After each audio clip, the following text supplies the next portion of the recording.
مفتی Rashid Ahmad Khurshid official.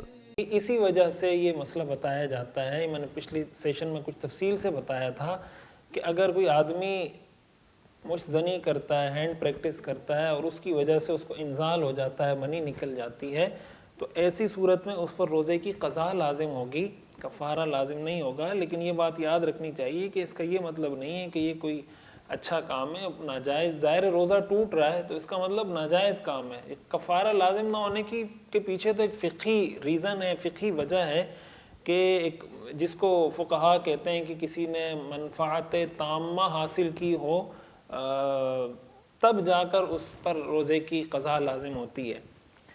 بہرحال لیکن کوشش یہ کرنی چاہیے ہمارے نوجوانوں کو، دیکھیں اپنے آپ کو اس چیز سے بچائیں، اس چیز سے دور کریں. اس کے جو اسباب ہیں اس پہ غور کریں. اسباب کیا ہیں؟ اس اسباب میں سب سے پہلے نمبر پر سوشل میڈیا آتا ہے.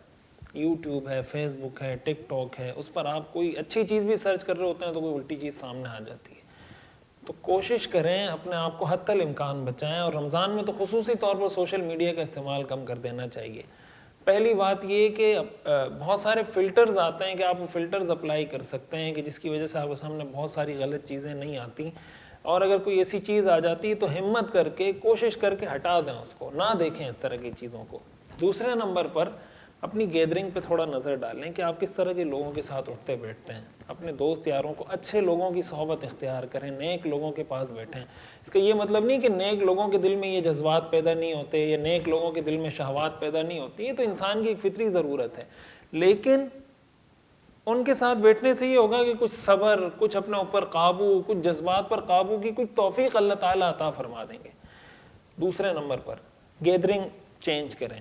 تیسرے نمبر پر حدیث میں آتا ہے من استطاع منکم الباءۃ فلیتزوج. آدمی کو اگر شادی نکاح کی استطاعت ہے تو کر لیں. ہمارے ہاں نکاح کو جتنا مشکل بنا دیا گیا اس کی وجہ سے نوجوانوں کے لیے اور بہت سے مسائل پیدا ہوتے جا رہے ہیں. والدین کو یہ کوشش کرنی چاہیے، چاہے وہ لڑکی ہے وہ لڑکا ہے، اس کی کوشش کریں جتنا جلد ممکن ہو صحیح طریقے سے اس کی شادی کروا دیں. اس کا یہ مطلب نہیں کہ بغیر دیکھے بس فوراً اس کا رشتہ کروا دیں. صحیح طریقے سے سوچ سمجھ کے، مشورہ، استخارہ، استشارہ کر کے، لیکن زیادہ ڈیلے نہیں کرنا چاہیے نکاح کے مسئلے کو.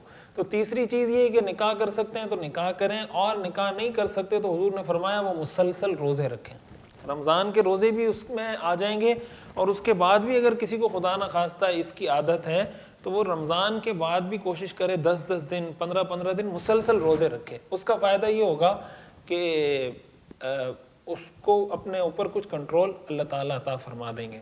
اور چوتھے نمبر پر جو چیز اس میں مدد دے سکتی ہے وہ یہ ہے کہ انسان اس کے برے نتائج اور اس کے سائیڈ ایفیکٹس پہ غور کرے کہ بھائی دیکھیں وقتی طور پر تو میں اپنے آپ کی تسکین کر لوں گا جذبات کی، لیکن اس کا بعد میں مجھے کتنا نقصان ہوگا. شادی کے بعد، نکاح کے بعد اور جو مجھے مسائل ہوں گے، اس سے اور جو مسائل جنم لیتے ہیں، ان مسائل کا جب مجھے سامنا کرنا پڑے گا تو پہلے سے میں اپنے آپ کو کنٹرول کر لوں تاکہ بعد میں مجھے کوئی ایسا مسئلہ اور ایسی شرمندگی نہ ہو. اور پانچویں نمبر پر اس کا ایک حل یہ کہ انسان جم جائے، کچھ ویٹ لفٹنگ کرے، کچھ ورزش کرے. جب انسان اپنا جسم بنانا شروع کرتا ہے نا تو پھر وہ کوشش کرتا ہے کسی بھی طرح اس کی انرجی ضائع نہ ہو، اس کی توانائی ضائع نہ ہو، اور وہ اپنے جسم کو مینٹین رکھنے کی کوشش کرتا ہے. وہاں پہ جائیں، جب آپ اپنے جسم کو مینٹین رکھیں گے، غذا کھائیں گے، تو آپ کوشش کریں گے کسی بھی طرح آپ کی کوئی توانائی، انرجی ضائع نہ ہو. اور اس کے علاوہ نیک لوگوں کی صحبت جیسے میں نے بتایا ان کے پاس بیٹھیں، علماء کے پاس بیٹھیں. تو اللہ تعالیٰ کی ذات سے امید ہے کہ اس طرح کی چیزوں میں آپ کسی نہ کسی حد تک کنٹرول کر سکیں گے. بہرحال میں یہ عرض کر رہا تھا کہ اس کی وجہ سے اگر کسی کو انزال ہو جاتا ہے تو اس پہ روزے کی قضا لازم ہوگی، کفارہ لازم نہیں ہوگا.